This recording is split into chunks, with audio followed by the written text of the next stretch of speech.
This is the lionfish, which is now a common sight in the Atlantic and Caribbean waters, far away from its native habitat.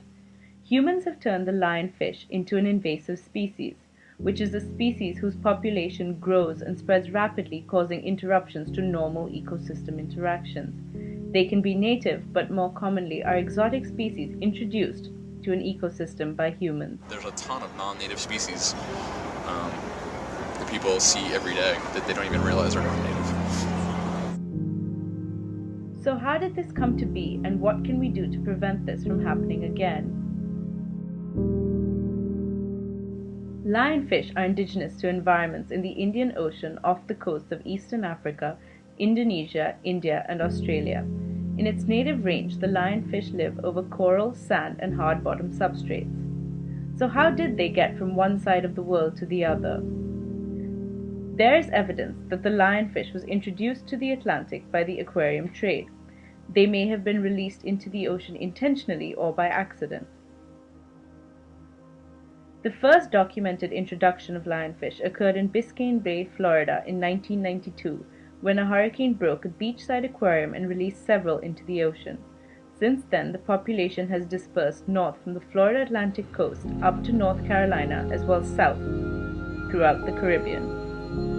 Lionfish are rapidly expanding in range and abundance. They were reported in only 3 locations in 2000, but expanded to 41 sites just 2 years later.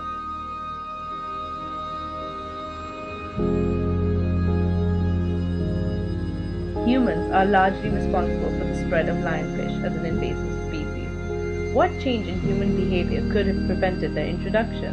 Responsible pet ownership. You are taking responsibility for life when you bring pets into your home, whether it's a dog or a cat or a fish or a snake or any of those things. And if you come to a point in time where you can no longer take care of your pets, you have a responsibility to dispose of them in an appropriate manner. Dumping them in the ocean is not an appropriate choice. Lionfish reproduce year-round, and their larvae are transported long distances by the Gulf Stream that sweeps up the eastern seaboard. The warmth of the Gulf Stream creates livable environments for them as far north as New York during the summer. Lionfish have venomous dorsal, anal, and pelvic spines that eject potent and painful venom. Even in times of extreme starvation, grouper will avoid eating lionfish due to their poison. This has removed population control on the lionfish from predators. Lionfish demonstrate indiscriminate feeding habits, feeding on a range of crustaceans and small fish. When hunting, they trap fish with their large pectoral fins and swallow them whole. Their stomachs can expand up to 30 times their size following a large meal, and they can also survive for up to 12 weeks without food. This is a typical food web in the Atlantic Ocean. It is a simplified model that shows various trophic levels and species interactions.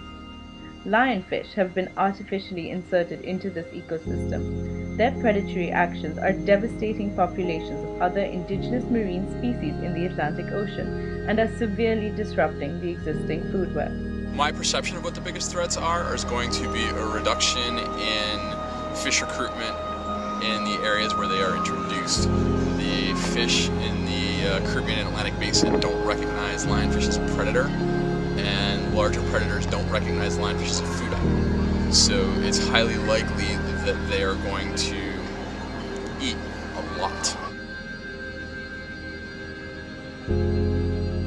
A major impact of lionfish predation on humans would be the decline of fisheries in the Atlantic, most heavily affecting small Caribbean nations that rely primarily on marine protein as a source of food and income.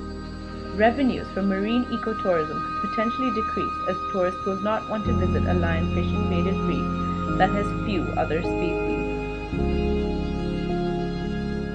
As awareness of the problem has spread, many state agencies and international programs have promoted initiatives to control lionfish populations. Spearfishing has become a popular eradication effort, demonstrated by lionfish derbies, where scuba divers compete to catch the most fish. Developing a seafood market for lionfish is another focus for eradication efforts. However, it is uncertain how effective these efforts have been. on a macro to micro scale, do eradication techniques help? Yeah, they do. But that's on a very small scale, on a particular reef. In a region, we're not removing enough of them fast enough, I don't feel, from places I've seen data from, because they repopulate pretty quickly. To conclude, the spread of lionfish as an invasive species in the Atlantic was caused by humans. The release of aquarium fish into oceans is misinformed, and public education is essential to avoid future problems. We must be more careful about our actions and be more aware of how we impact the world we live in. Though there are ways we can attempt to control the present lionfish issue, research has shown a constant rise in their population. We will likely see increased disruptions to native ecosystems and impacts for humans in the future. It is necessary to spread awareness about what we can do to avoid future human-induced problems like this one.